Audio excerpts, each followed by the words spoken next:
Fellas, in today's video, I'm going to be trying to fix Ninjago Legacy because, believe me, it really needs it. Please make it stop. There are so many fundamental issues with this sub-theme that's meant to help us relive the 10 years of Ninjago, but honestly, every time I see it, it just makes me break down. This video was incredibly painful to make, so if you do enjoy it, then please do consider subscribing because that would help me out so much in my fight against Legacy. Now, fundamentally, I think that there's two main issues with Ninjago Legacy. The first one being the minifigures. The same minifigures are repeated over and over again in every single set, and there is literally no reason for it. Legacy Kai is quite literally the most common Lego minifigure of all time. Somebody do the math, somebody figure out how somebody decides to put 5 Legacy Kais in one set instead of giving us, like, I don't know, Dr. Julian, Cyrus Borg, Gale Gossip. Why? And the Legacy suits aren't even accurate to the season they're from. Kai's Legacy suit, he uses the same suit in Legacy for the pilot, Season 1, Season 2, and Season 5. Legacy would be the perfect place for LEGO to start introducing characters that fans have been wanting for years. Let's take, for example, Dr. Julian, everybody's favourite dead scientist. Now let me show you this. This is Cole's Earth Driller. You know who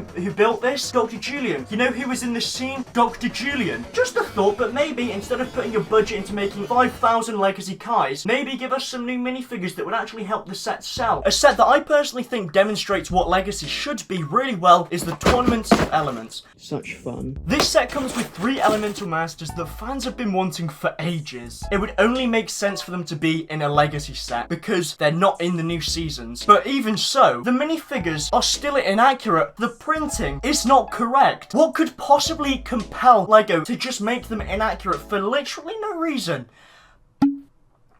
Okay, yeah, that makes sense. And look, fellas, I completely get that LEGO have a budget for Ninjago Legacy, so they can't just go throwing in brand new minifigures in every set. But maybe don't put a random Serpentine who is exclusive to that set, and maybe throw in another minifigure who would sell the set and please fans. Some of the sets are just completely pointless for old fans who have the original set and superior versions of them. If LEGO started putting a couple more variants of the Ninja or just different characters we haven't got yet, we wouldn't need a Ninjago CMF. We'd just buy the sets, which are way more expensive, and from a business point of view, it makes so much sense. Give us some actual villains. Where is Chen? Where is Moro? Where is Samukai? I need to know. I miss them. They're my boys, please. Now, the second issue that I have with Ninjago Legacy is the sets themselves. LEGO literally here, all of the fans asking for specific sets that we would like, but still, they decide to remake old sets that are just virtually flawless. Now look, I get that Ninjago Legacy is about remaking old sets and trying to improve upon them. Why can't we get some sets like the Monastery of Spinjitzu, for example, brand new sets on locations that fans really want? I mean, look, it's important to mention that not all of the Legacy sets are downgrades, and quite a few of them are upgrades. You know, you've got Zane's Titan Mech, the Thunder Raider, the Fire Dragon. They're all fantastic upgrades. But then you have, like, the Samurai X, Jay's Electromech, the Destiny's Bounty. Why? I think that it would be absolutely amazing to get some sets that actually facilitate minifigures that we want. Let's say Ed and Edna's Junkyard, Ed and Edna in a set. You've done it. Bam. Maybe give us some villain vehicles or villain sets, please. I just want to know what the criteria is for LEGO making a brand new Ninjago Legacy set. So we've come up with something really exciting that we think fans will really like. Borg's Tower. It comes with Cyrus Borg, Gale Gossip, as well as tons of elemental masters. This is really exciting. Legacy Kai. What? What? He doesn't need to be in the set though. Legacy Kai, Legacy Kai, Legacy Kai, Legacy Kai, Legacy Kai, Legacy Kai, Legacy Kai. Stop! Now I could talk about Ninjago Legacy for absolutely days, but the question is, what do the people want? So I asked Twitter how they think that Ninjago Legacy could be improved. Alright, so we got quite a few responses, so let's have a look, shall we? Too many Legacy Kais. Make the sets more accurate. More villain vehicles. Bring in iconic characters from the earlier seasons that were never made during those early years. Exclusive minifigures.